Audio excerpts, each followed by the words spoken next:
Hi friends, welcome to Afreen voice. இன்னைக்கு நம்ம சேனலில் என்ன பார்க்க போகிறோம் அப்படின்னு பார்த்தீங்கன்னா, என்னது இறந்த கணவரின் உயிரினல் மூலம் குழந்தை பெற்றுக்கிற முடியுமா அப்படின்றது தாங்க நம்ம இன்னைக்கு பார்க்க போகிறோம். ஆஸ்திரேலியாவின் தலைநகர் சிட்னியில் வசிக்கும் முதிய இணையருக்கு ஒரு மகன் மற்றும் ஒரு மகள் இருந்தனர்.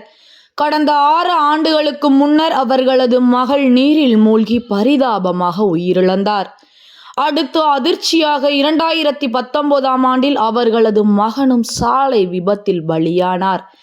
இதனால் அந்த இணையர் செயற்கை கருத்தரிப்பு முறையில் மற்றொரு குழந்தை பெற்றுக்கொள்ள முடிவு செய்துள்ளனர்.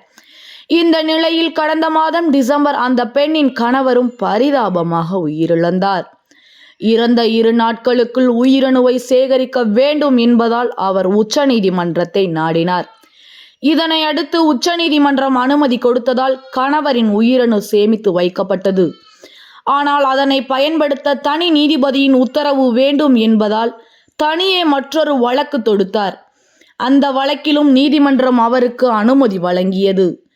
இதன் மூலம் உயிரிழந்த கணவரின் உயிரணுவை பயன்படுத்தி குழந்தை பெறுவதற்கான சட்ட போராட்டத்தில் அந்த 62 வயது பெண் வெற்றி பெற்றுள்ளார்.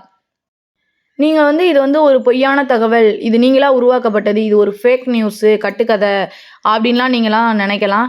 பட் இது இந்த மாதம் 2024 வருஷத்தில் ஜனவரி 5ஆம் தேதி வந்த வெள்ளிக்கிழமை வந்த நியூஸ்.